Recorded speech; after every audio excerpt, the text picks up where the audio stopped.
from 2012 to, gosh, I'm thinking it's 2018.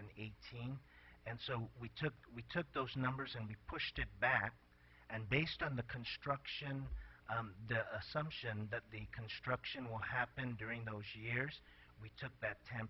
So it's based on the FEIS, and it's a percentage. It's a 10% percentage. So now, I'm sorry. You know, going back again to the bond senator. Again, with the bond, it focuses on the gross receipt tax. So if you actually look at the business privilege tax, the 204, 209, and it's the debt service is really based on that figure. And what it does is what you do is you it takes 3% out of the 4% or 75%. No, I understand up to debt service, just up to debt. I understand that, John. Okay. I'm just, getting through all those details. If we take a look, for example, just in 2014, if in fact the military buildup occurs in 2014, and with the projection that that buildup is going to inject $53 million into our coffers, it shows that the bottom line is that we would actually be in the black by $12 million. That's correct. That's but correct. It was just going to reduce the deficit. We still have the Okay. So just just looking at each side of the equation, based on your projections here, if in fact that buildup occurs and we get that $53 million injection in 2014, we will be $12 million in the black. Okay, and I guess at about that same time we will be starting to make our debt service payments. Correct. But if that military buildup does not occur, or at least to the extent that we are presuming it will be, we will be in the red. And then at that time, yes, we would have paid off tax refunds, but then we will also be seeing really massive, massive cuts in the government. I just wanted to let's not even look at the military buildup. Let's just look at world events. And we are in an unstable world. It's really hard to project 10 years in the future when you have unpredictability. But there are certain things we do know that the engine that is driving world economic growth is in Asia. You talk to anyone in the tourist market right now, August, we're back to 100% of what August was the prior year. After the tsunami event, we were hit hard. But we managed to get to the point where we are now at 100% as of compared to August of last year. Because of the growth of capital out of Asia, and because we're part of the United States and we have a weak dollar, I have a feeling part of that has to do why things are recovering so strongly as well is Guam is becoming a bargain. It's much less expensive to go to Guam than it is to Singapore or other places in Asia for tourists. If you talk to someone in the tourism services industry, the prospects are great. We haven't even taken that into consideration.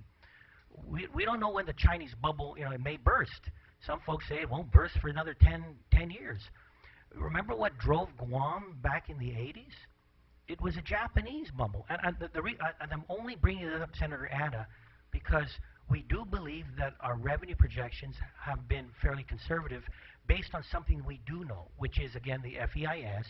And even with that, that was cut down dramatically. And again, he told you it's been pushed back. It's been going from 10 billion to 5 billion. You looked at not at 15%, but 10%. There are other factors that we have in our control. And some of the things that we have in our control is that we have a tourism services industry that appears to be recovering. We've got to focus hard on that. We're going to push on China visa waivers, and we're going to continue to push on that. For me, we're a part of the United States. We're in Asia. All the growth is coming out of Asia. I do believe that there are things that are unforeseen over the next 10 years that if we as a people could come together and come up with working collaboratively to foster investment, that that revenue projections will increase, and it will be done organically, rather than just with this military buildup.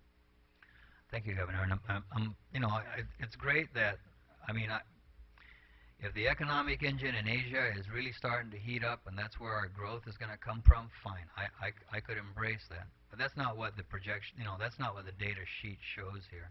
It shows that a large revenue growth is going to come from the military buildup, and I'm just saying, you know, so I guess we can debate that all night long. I'm just conveying the difficulty I'm having in projecting and accepting this projection that's based on the military buildup. So that's where I'm trying to come to grips with it, and that's something I'm going to have to mull over.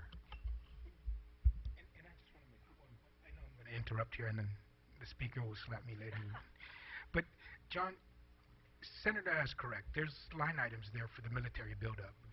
There's no line items for the increased cost of running the government with that military buildup to offset that revenue. They didn't, Governor, they admit they didn't put any, I mean, the last administration asked for $1.2 billion because that's what it's going to cost Guam to service the military buildup. This has zero amount of any additional revenue or sources for you, any additional costs associated with the military buildup, except for the 3.5% growth. It's not included in here, John.